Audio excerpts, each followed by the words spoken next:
Hello and welcome to the NFL Week 16 Top 10 Most Unreal Plays.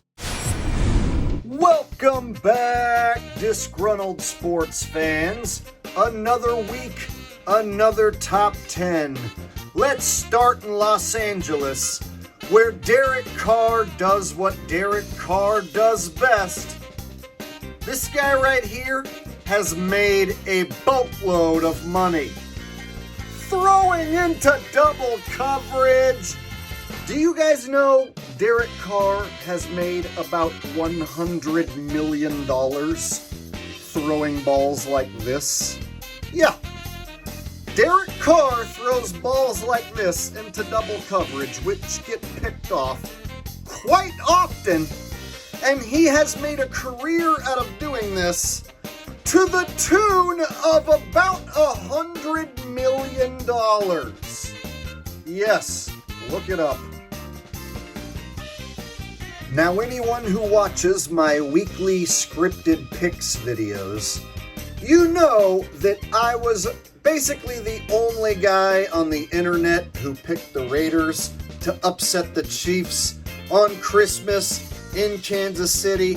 I had a sneaky feeling all the money was on Kansas City, so I went with the Raiders with that hot upset pick, and the Chiefs got the Vegas call. And you'll see right here, for no reason, Mahomes gonna fumble this ball and then pretend like he can't pick it up. Yeah, like right here, he's got his hands on it. No reason why you can't just fall down on it. Just fall down on it, bro. But no. He purposely lets go of it. Oh, acts like he can't hold on to it. Then the next Chiefs guy behind him makes sure to fall down and not jump on it. They make sure to let this Raiders dude come scoop it up and walk right in. Again, I'm not some salty Chiefs fan. I gave away the Raiders upset pick for free on my channel. That means you should probably listen to me and subscribe. So in this game, the Raiders had 2 defensive touchdowns on back-to-back series, and both of them were super scripted, so I put them on the list back-to-back. You got Patty Mahoney right here. He's gonna throw a super phony pick six, so he tosses this ball up and he lobs it up, of course. Receiver hasn't even turned around or looked at it. The defender has his eyes locked on it, so he knows he's going to the house with this ball. And Patrick Mahomes knows that this guy's going to the house with this ball. In fact, here's how you know Patrick Mahomes is letting this guy score. Patrick Mahomes is a fast quarterback. Right now, he has the angle on this guy. If he was to sprint as fast as he can, he could shove this guy out of bounds, at least make some sort of tackle attempt to save the pick six from going down. But instead, Patrick Mahomes just gives up and lets him go right on by, doesn't make an attempt at all. See, that's how you know that this was back-to-back scripted defensive TDs for the Raiders. And again, that was my upset of the week. Return of the doink. Return of the doink. Return of the doink. Another ball hits the pole. Return of the doink. Return of the doink. Return of the doink. Another ball hits the pole. Alright, y'all. So, for comedic effect, I add my own sound effects to some of these clips.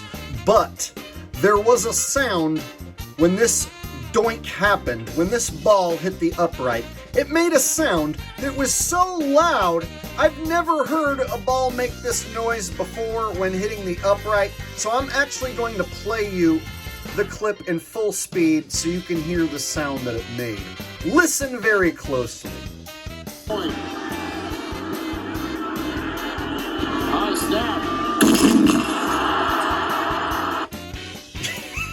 Wow! The Eagles were well on their way to covering in this game. They were already up 10 points here, and they were driving, looking good, on their way to going up by 17 points, covering the spread. But then they got that Vegas call, and the call was to let the Giants score and hang around in the game. So, of course, hurt so good. Come on, baby, make it hurt so good. So Hurts throws it right to the Giants, and you gotta love this acting job by the tight end here of falling down. Oh, I tried to catch the ball and fell down. Yeah, okay. So then it's off to the races. Now, Jalen Hurts is a really fast quarterback. I don't think he's trying his hardest to catch that guy. Just like Mahomes here, I think if he wanted to, he could sprint at 100% speed and shove that dude out of bounds if he really wanted to, but instead, he's going to run at about 75% speed. And then, at the last second, he's going to reach out, grab the guy's jersey, and then grab him and horse collar him as he's going into the end zone. It's still a touchdown. And now, a penalty. Whoop, there's the flag. Penalty on top of the touchdown. So, he could have shoved that dude out of bounds if he really wanted to. But instead, not only does he give up the pick six, he makes sure to get that horse collar at the last second. All right, let's be honest. How many of you, when the season started, predicted that old man Flacco was going to be having some old man magic throwing TD passes to Amari Cooper for the Browns? Be honest, how many of you had that one lined up? Yeah, more proof that all this shit is fake and phony and scripted, right? But here we go.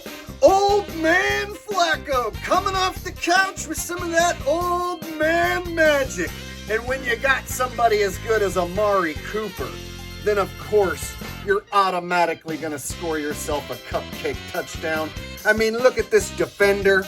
He's going to play as if he has no idea how to cover.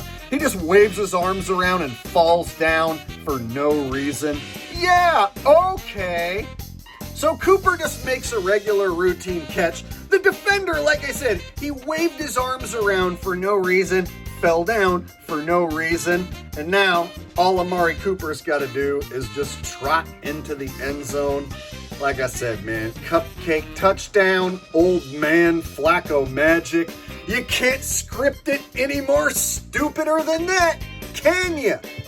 All right, and the award for the most putrid pick of the week goes to Jake Browning, the backup. I told you this guy is not Joe Burrow. I told you this guy was going to play like a backup. Not only did he play like a backup, this guy went out in super scripted, phony fashion. Look at him. Where you going, bro? Throw that ball out of bounds. Just quit playing around and just throw it out of bounds. You're dead. You're done for. Throw it out of bounds, bro. But no, instead, Browning's got other ideas. He's going to chuck this one down the sidelines. Right to 3 Steelers players standing all alone in the end zone. Great idea, Browning.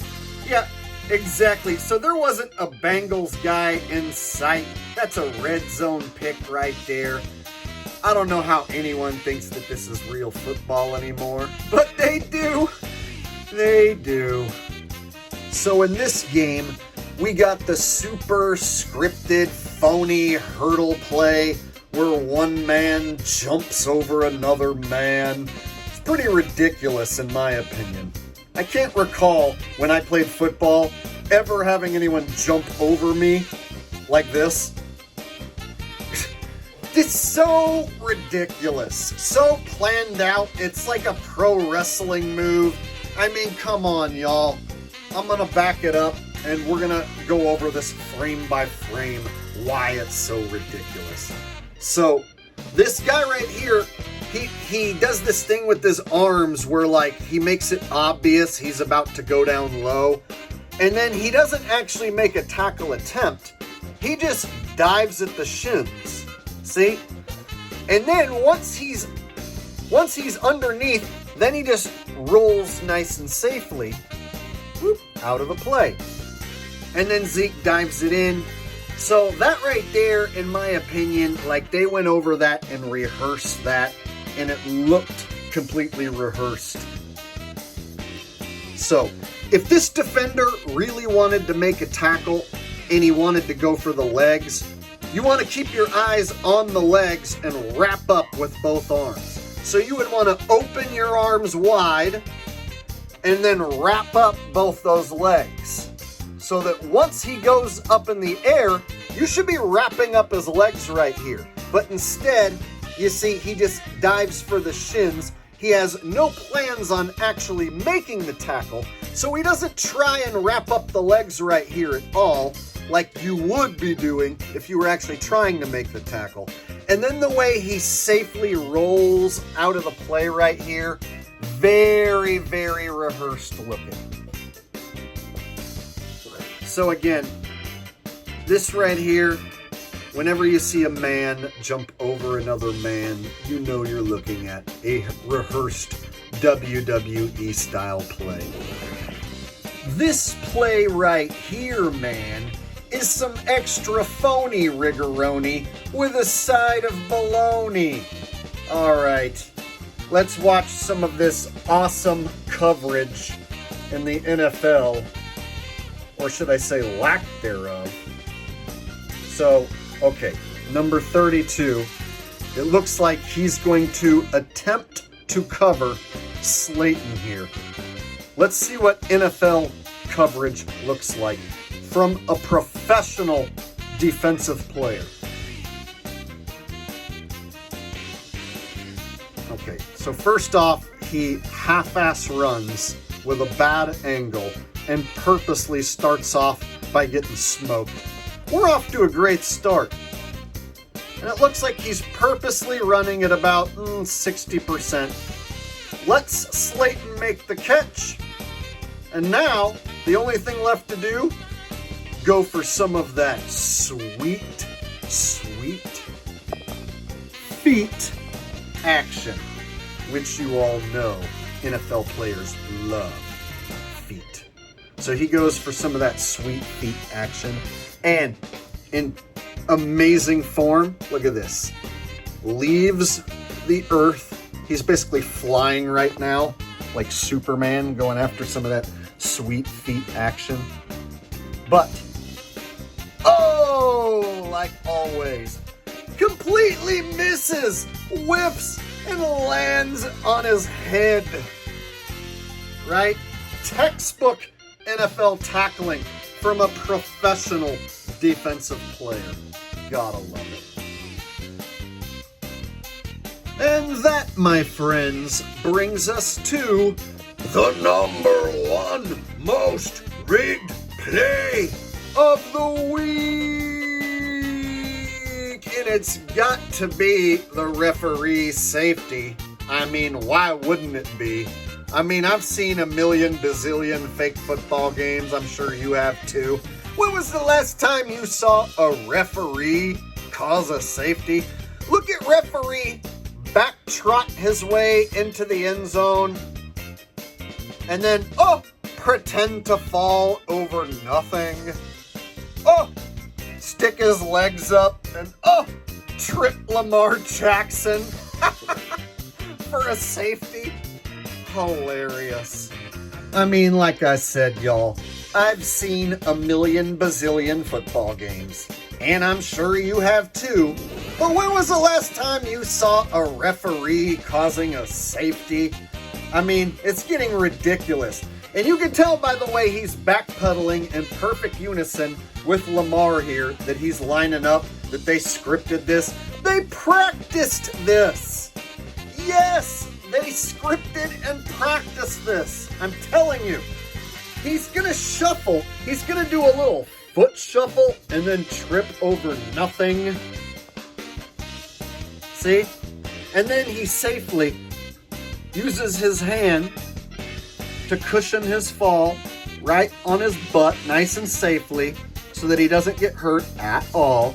And then he makes sure to stick his leg up just a little bit and then it just barely touches Lamar's leg. And then Lamar sells it like, oh yes, the ref tripped me. Sure. Like I said, you guys, this right here, you might say, well, why would they script this? The Ravens won anyway. Yeah, I know the Ravens won anyway, but in the moment, it put the 49ers up 2-0, and the Ravens have to kick the ball to the 49ers.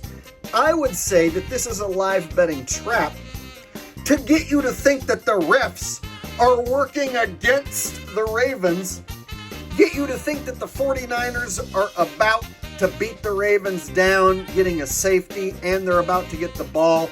I say that this right here is a scripted live betting trap, and I'm calling it out, and it is my #1 most phony baloney scripted play of the week. I hope you enjoyed it. Please like, share, and subscribe, and I will see you next time. Peace!